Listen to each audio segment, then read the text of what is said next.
Hello, my fellow comic book collectors. It's Alan, the Comic Collector Geek, and this is the Wednesday video where I answer your questions. Each week, people ask me a bunch of questions, and I try to answer them. That's basically the story there. So if you have a question, put it in the comments below, and I will answer it next week. The first question comes from Robbie Josephs. Where do you put the comic book ages in order of significance? So obviously, I put the Golden Age as the first major age because it's the age that really started comic books in terms of the format we know them today. Like, obviously, the Platinum Age had comics as well, and even the Victorian Age had comics in some kind of form, not quite the way we see them today. Where we get the standardization of comics is really from the Golden Age, and it's really the establishment of a lot of the major characters that we know today, like Batman, Superman, Green Lantern, Captain America. Pretty much all the major characters came from the Golden Age, like the ones that we really think about today. So in order of the significance, Golden Age first, then Silver Age. So it seems like it's actually very chronological in terms of the way I'd order them. So Silver Age, you get that huge shift from, lots of variety in terms of types of books being produced, in terms of publishers, all of that from the Golden Age. And then you shift to an age where really it's very strict and very, defined in terms of the rules that they have to abide by. Well, the great thing about the Silver Age was that it really established companies like Marvel and DC as the forerunners. And it established a lot more stories where you'd have more establishment of the characters, where it was more of a continuity concept. It was more of a Silver Age concept. And continuities kind of causes problems later on, but it's really in that Silver Age where you get these stories where there's elements from the previous story that carry on to future stories, and that's really Silver Age. So that is kind of a key factor, and also because writers were restricted in some ways, it kind of gave them more of a framework to work in, and that actually can cause creativity as well because they have to work within a very strict format. So the Silver Age is kind of key. Also, it's really where we get the concept of superheroes as being the main focus of all comics. So very important age. Bronze Age, the next most important age, is really defined by the breaking of those rules, the breakdown of the Comic Code Authority. It's like, you're starting getting the drug issues, the horror, Bronze Age horrors becoming more of a thing, and you get more of the serious stories. So really what happened was, during the Golden Age, you have like stories that appeal to all ages. Silver Age really kind of toned that down and made it more that comics are for kids, magazines are for like adults. And so they kind of toned down a lot of the stuff and made it more child friendly, which was good because it created a whole base of new readers that are younger generation. And those younger generation, when they grew up, the companies realized that in the Bronze Age, they had to cater to a much more mature audience, or they would lose all those young readers.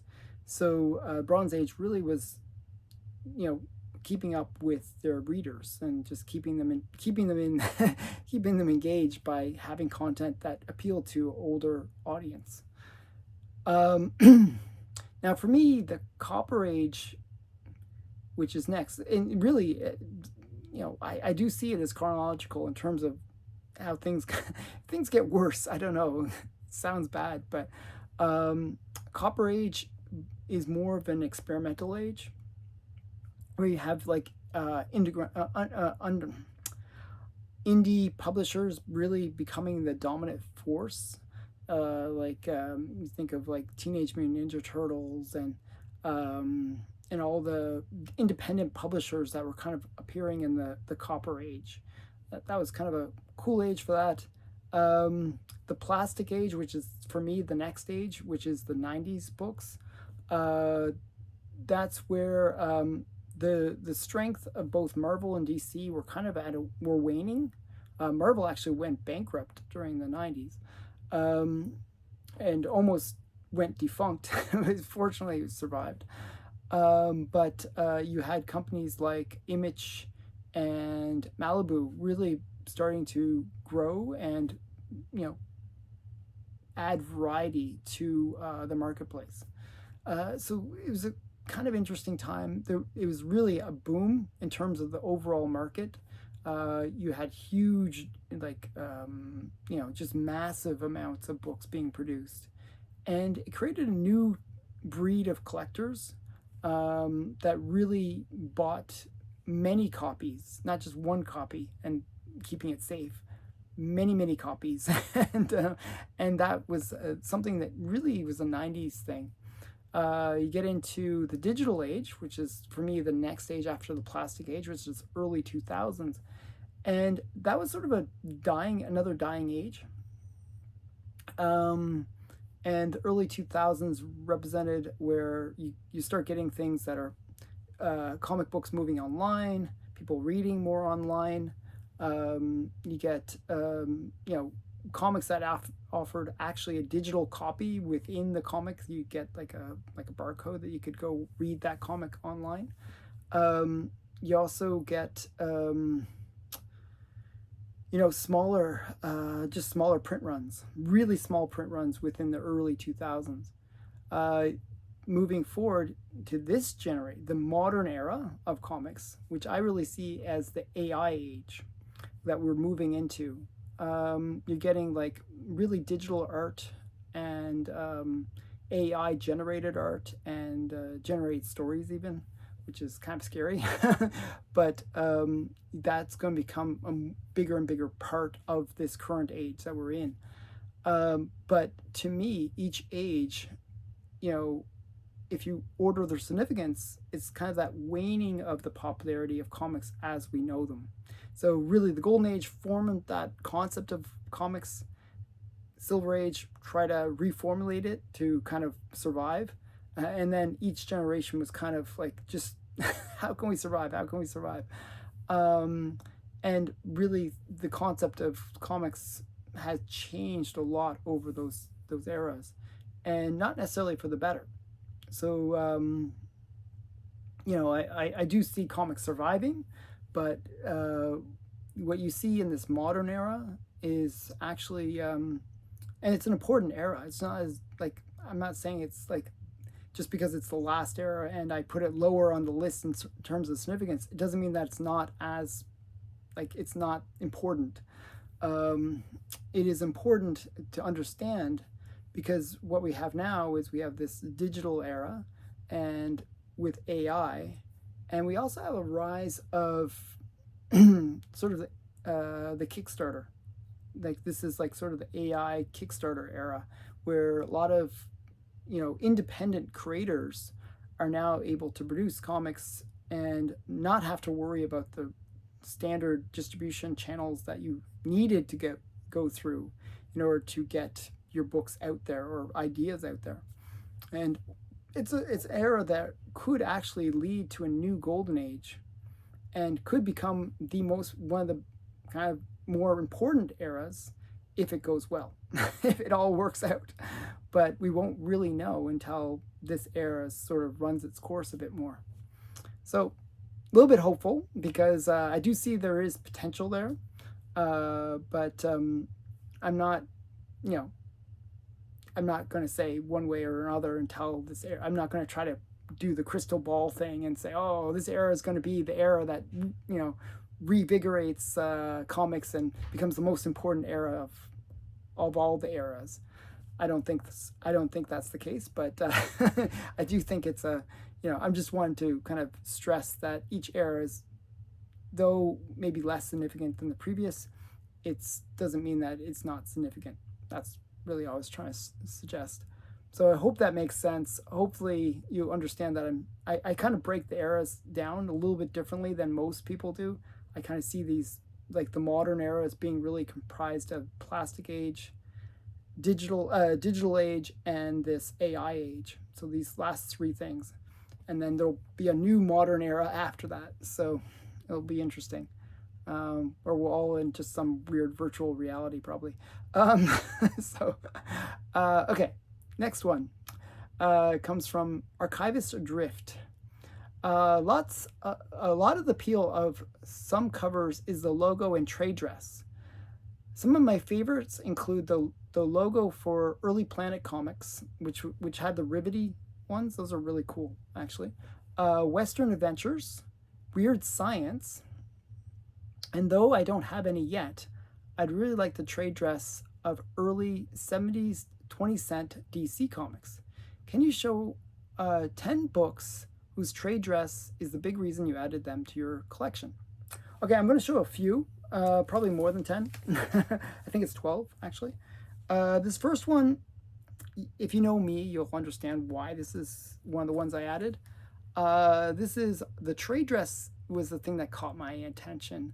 It's an infinity trade dress, which is interesting. Usually you get like infinity covers in a different way, but this is an infinity trade dress. So definitely caught my eye, and I love infinity covers, so this really caught my eye. So that's one. That's a modern book. That just came out a little while ago too, actually. Just it's a recent one. Another trade dress that I really like, and I always thought it was a cool trade dress, and was actually, if you know the TV show, was the title that they used for the TV show, and it's the Saint. And they would always have that little stick man with the little angel thing. And I always liked the Saint. So this is Saint #1. It's a great Jack Kamen cover as well. Bondage girl in red dress and bondage.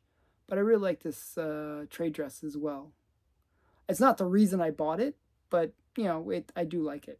So it's one that stands out for me.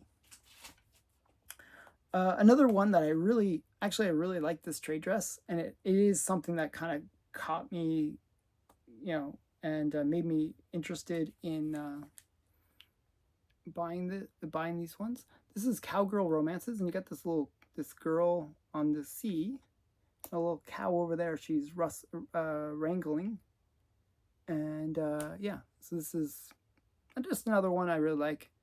I don't know why I grabbed this particular copy, but Maurice Whitman art. So just a really cool Cowgirl Romances. I like the trade dress of it. And then one more raw one, and I'll show some slabs that have cool trade dresses. Sometimes it's foreign editions where the trade dress catches my eye, and this one I thought was interesting. It's got like the trade dress, even though it's this is the guy's arm coming down. The hammer and sickle kind of forms part of that trade dress, even though it's part of the guy's sleeve. I just like the way that it's formed. So this is À quand notre tour, and it's basically when is it our turn. And it's just kind of a book where it's the French version of Is This Tomorrow? So yeah, so just kind of a cool book. I thought it was great. And next one that has a really cool trade dress, and just as a cool comic in general, is sometimes it's the title itself that grabs my attention.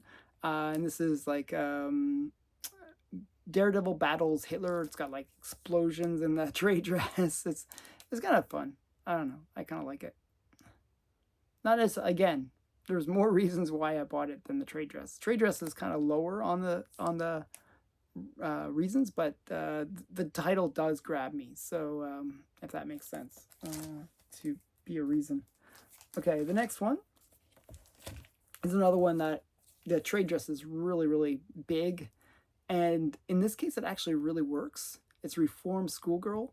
And it's just, that trade dress is just, there's not much to it in a way, but at the same time, it's just that title that's so crazy. Reformed Schoolgirl, and you got this kind of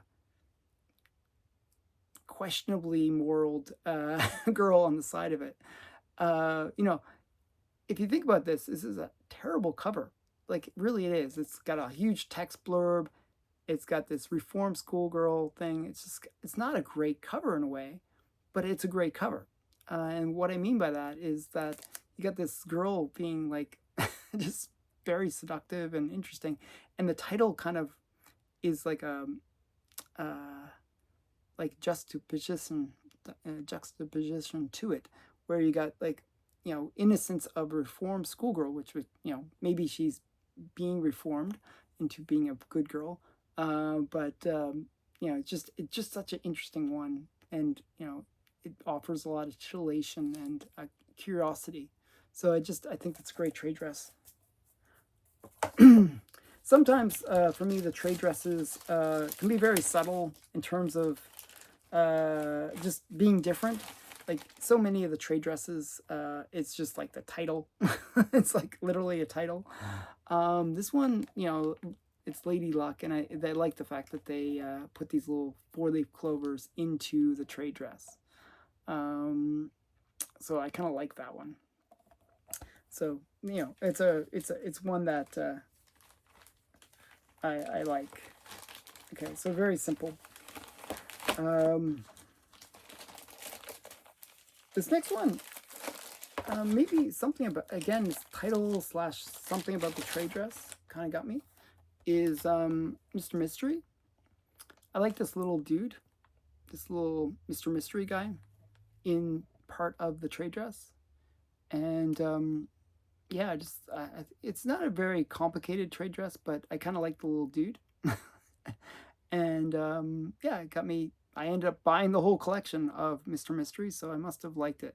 It has a little bit of that EC flavor because it's got like the thing that comes down, and I kind of like it. So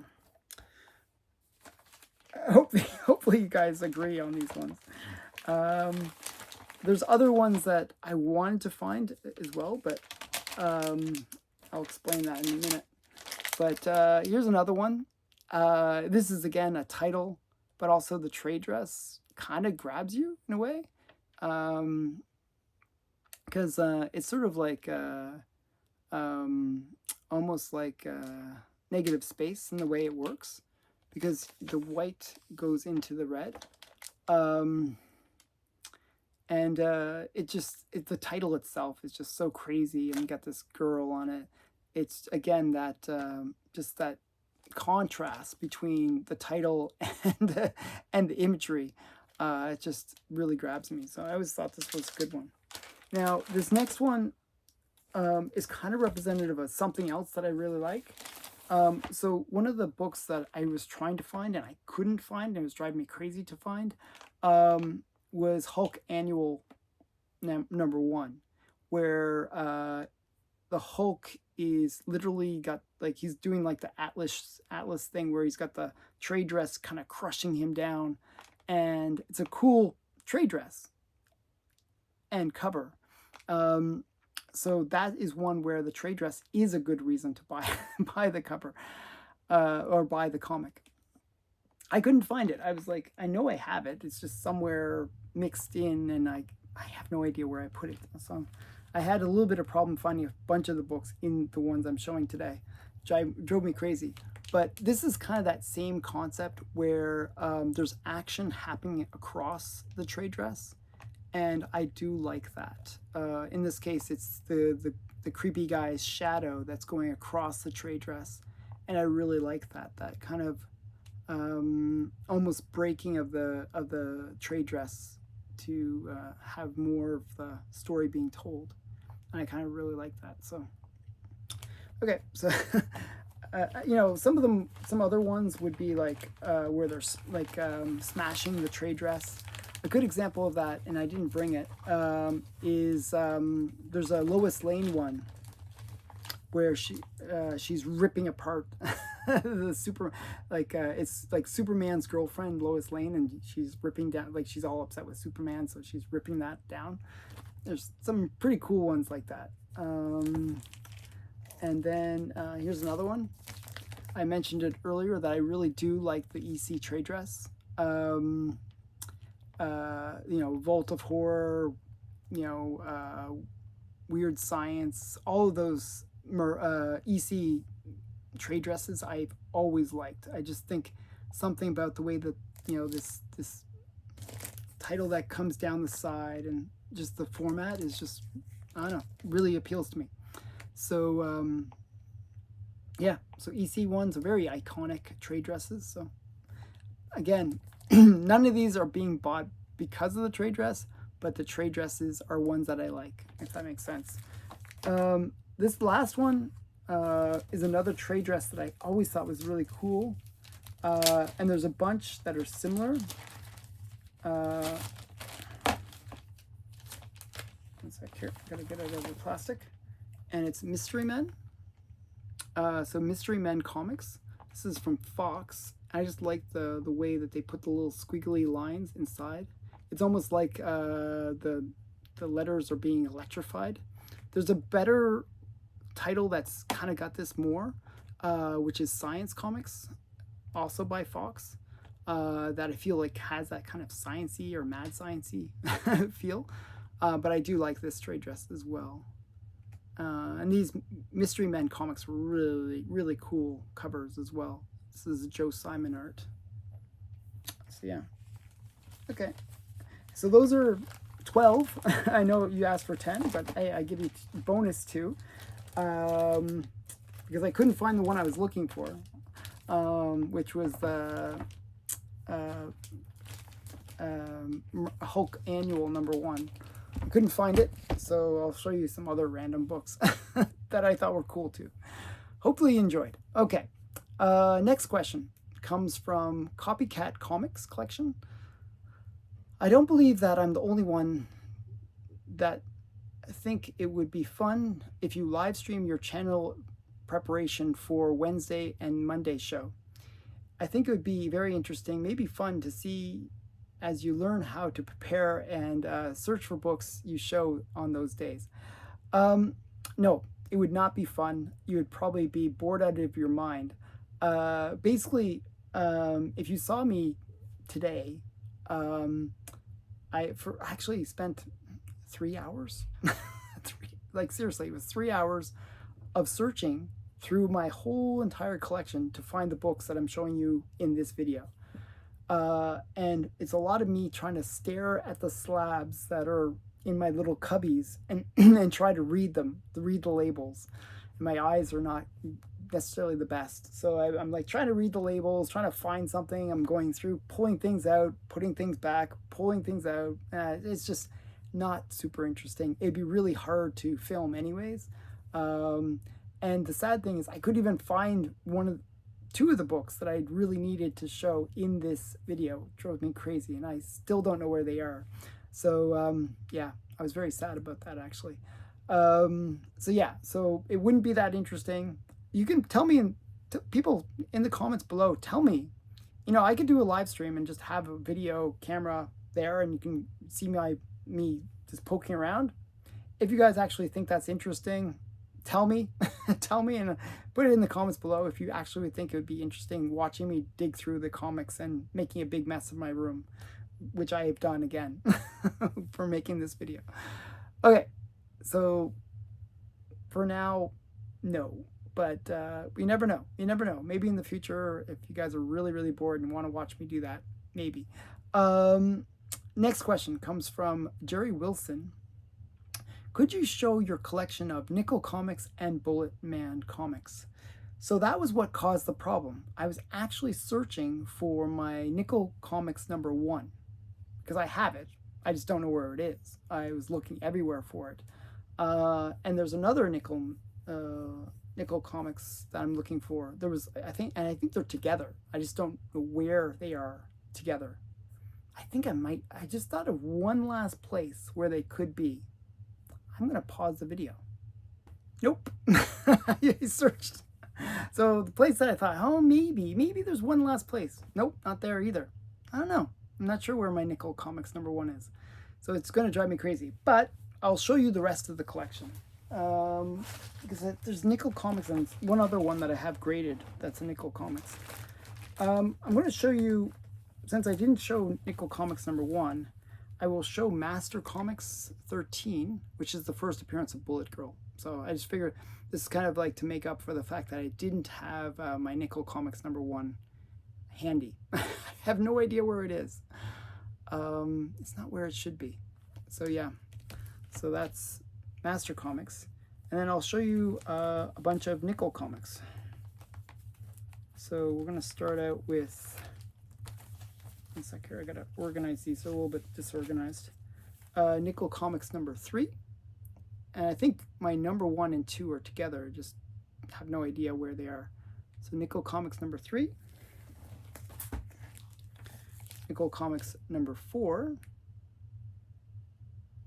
This is a cool shark cover. You get the sharks kind of zipping around there.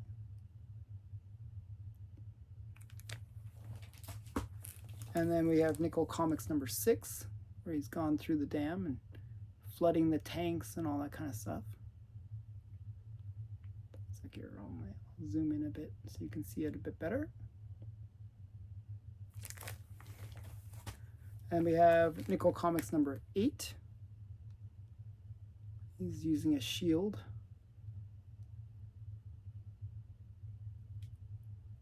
See the guy shooting at him. So, yeah. And we have Nickel Comics #9, which is the last issue.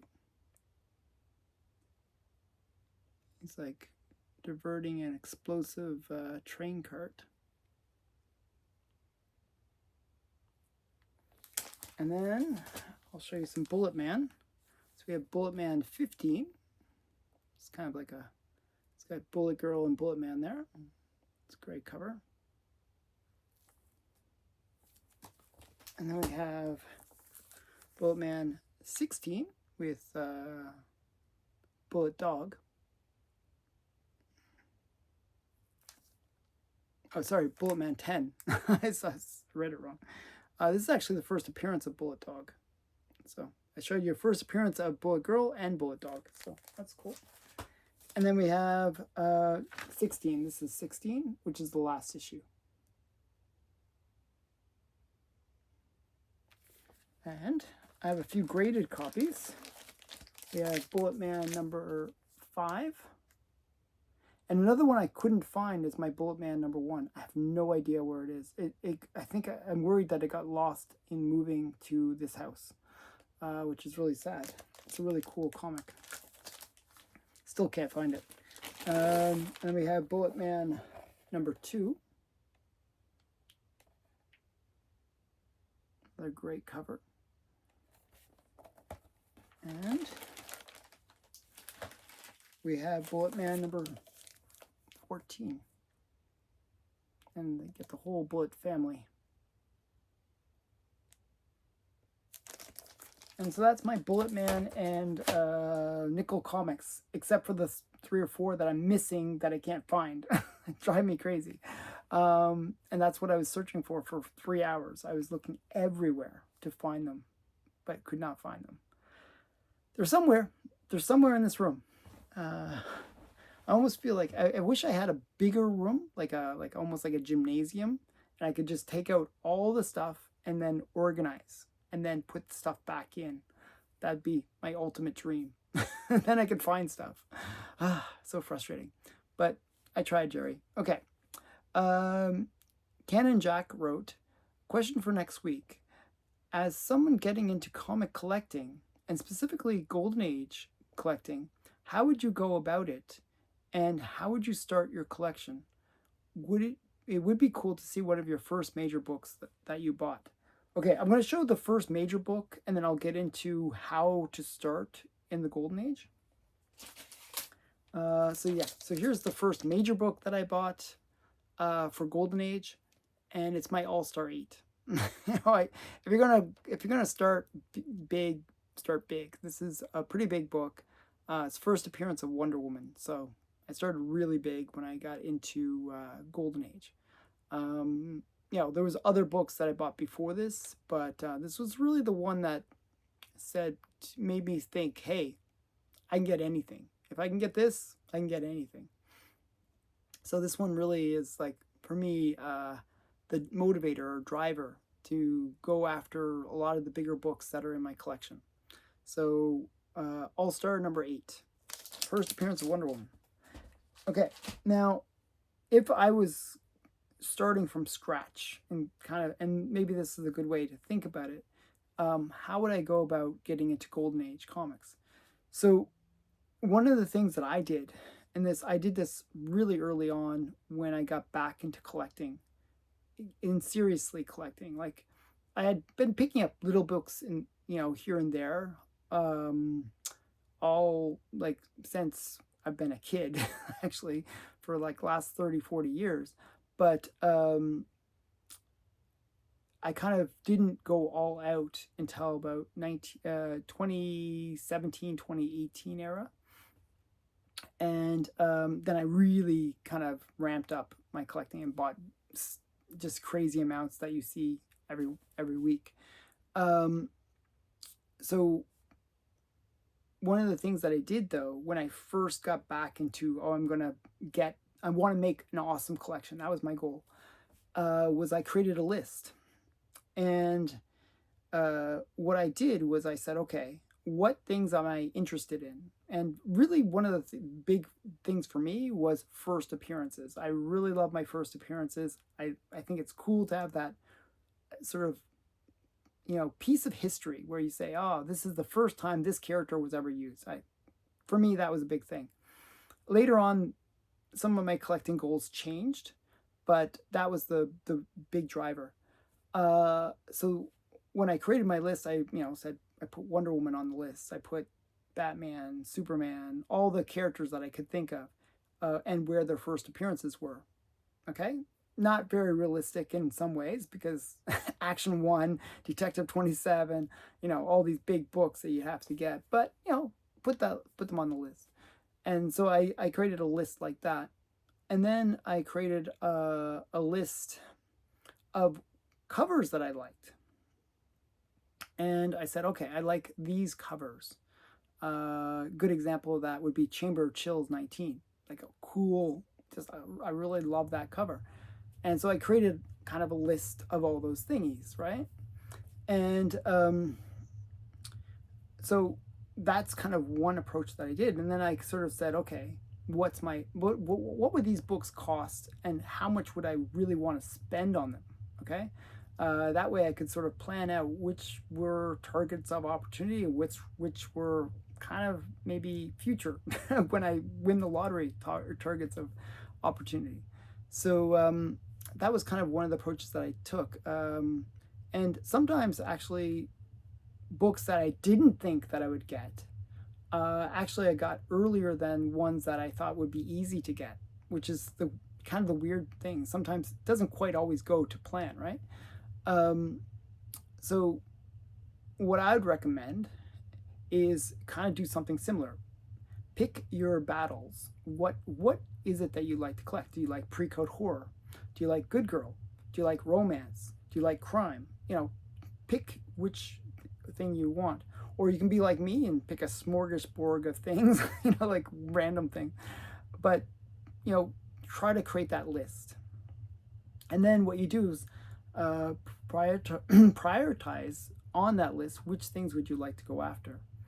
And I find that what happens with me, I don't know why this is, and maybe this is just like the way things work in the world, is when you have certain books in your head and you're kind of thinking about them, they somehow magically appear. I don't know why that is, but I find that when I'm thinking about things, I'll find that, I'll notice it. Like I'll either be at a con, or I'll search it on eBay or on Heritage Auctions or my comic shop.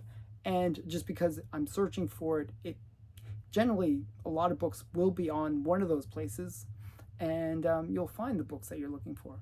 But always try to, budget it. That's a big key that I messed up. I wish I budgeted better. I overspent, and now I'm broke as a result. So I don't want you to make that same mistake. But, budget accordingly, and then plan your plan your top 10 list of books that you want to go for. The Golden Age doesn't have to be expensive. You can say, okay, I like Fawcett comics, you could say, and you could say, I like Captain Marvel comics. Those are pretty affordable. And you could say, well, what grade do I want? And then you can kind of plan out based on the price. You can say, okay, maybe I won't get a 9.0, but I can afford a 3.0 copy. And, you know, kind of plan it out that way too. So those are kind of the things that I would do. I don't know if that, hopefully that's good advice. Hopefully you appreciate it. If you have more questions about that, I can obviously answer in the future videos. Okay, next question comes from Mark Webb. Back in 1970s and 80s, there was a line of comics published by Jack T. Chick Publications that were geared towards teens, commonly church youth groups. Chick was also widely known for miniature comic Bible tracts that could be found in the wild, literally anywhere. Are you familiar with the full-size comics, and do you know if they have any financial value at this point in time? Okay, so there are two formats to the Chick collections. There's the little tract Bibles. They almost remind me of Tijuana Bibles, but they're on the positive side. They're trying to be more religious messaging and brimstone and fire and brimstone kind of messaging. So they're like little Tijuana Bible size books. Okay, those go for about $2 each, kind of range, which is sad. There's lots of them. The larger comic book size were actually books that came out later. Now, Chick Publications is still in existence. It's still producing comics. A lot of it is reprints from work that Chick did when he was alive. He's passed now. He was born in 1924 and died in 2016. But so, it's been a few years. He's long gone. But the publishing is still going on. Now they're publishing in that larger format. Those larger format ones go for about $3 to $5. They're not super expensive.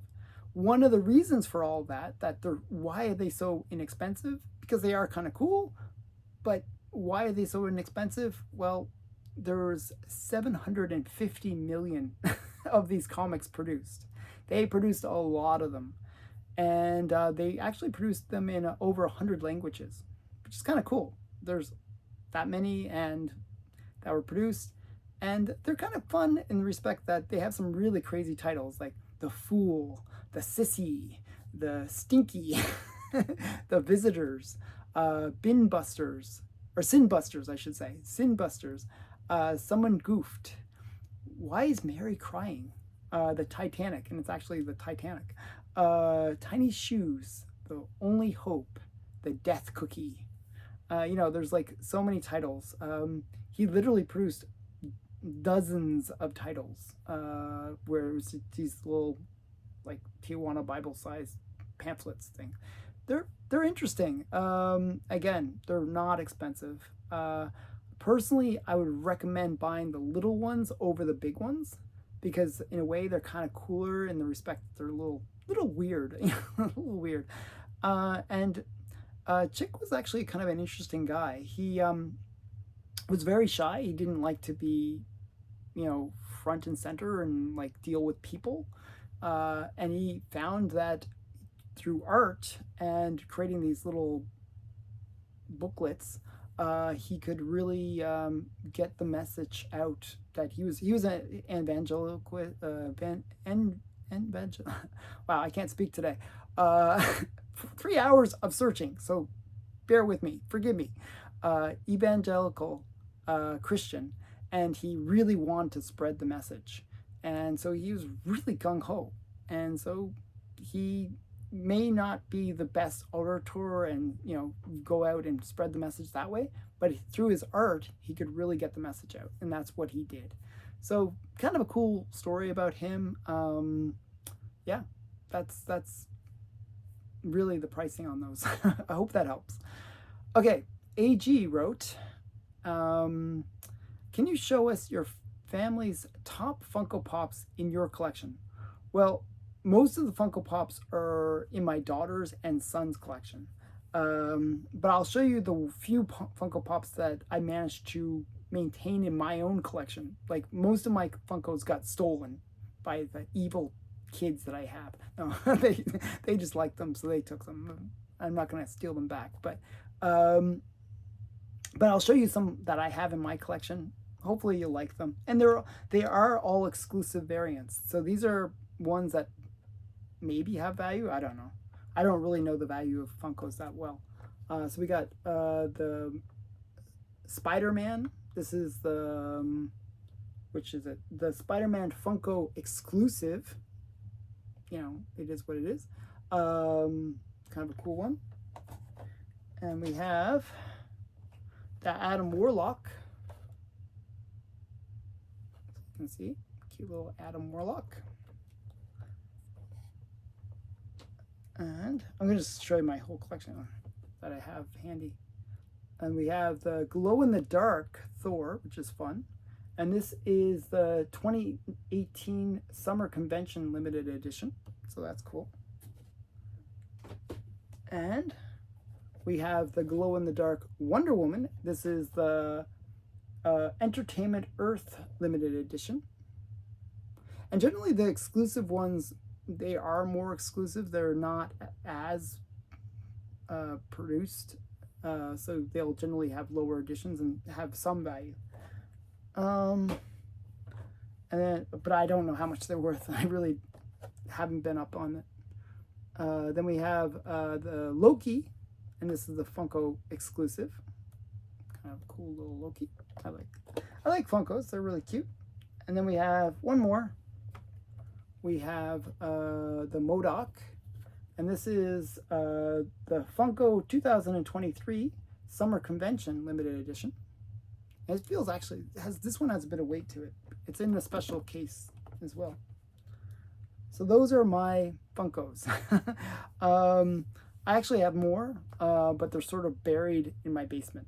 So we had some pretty cool ones that I know were expensive. Like we have like one of these retro Mickey Mouse, and we have some of the Christmas related ones from the what's it called, the Island of Misfit Toys, that are kind of rarer. We have a few that are really rare. Like there's some Wolverine that we have that's super rare. You know, there's ones that we paid like the issue price for them, but some of these ones were a little bit more rare, and my kids have those ones, but they're hard to get to. Okay, so next question comes from, and last question actually, for next week: do you have any Golden Age Uncle Sam covers? Well, I dug through my collection to try to find the only one I could think of, actually. I only have one I can think of, so this is it. One, and this was me searching for quite a while. I actually went through a whole bunch of long boxes to try to find this book, so you better appreciate it. It's the one book that I have. I don't really have that many Uncle Sam books, and it's Donald Duck as Uncle Sam. And he's trying to sell war bonds, so it's a pretty cool Uncle Sam. You know, this is Walt Disney Comics and Stories from 1944, Volume 4, Number 10. Buy one of these war bonds today. Actually, the thing that amazes me when I saw this, in a way, is the amount of money. This was $100. That's a lot of money for back then, that they would, you know, that you would invest. You know, if the comic is like 10 cents, you know, $100 is big money. So, yeah, I just think of that. You know, they didn't go small in terms of what they would ask for. I'm not sure how many kids could afford $100 war bond, but definitely they'd pester their parents for it. So just a cool book. So Walt Disney Comics and Stories from 1944, the Uncle Sam, Donald Duck. So I hope you enjoyed that. So again, if you have any questions you would like to have answered for next week, put it in the comments below and I will do my best. Thanks again for watching. Bye for now.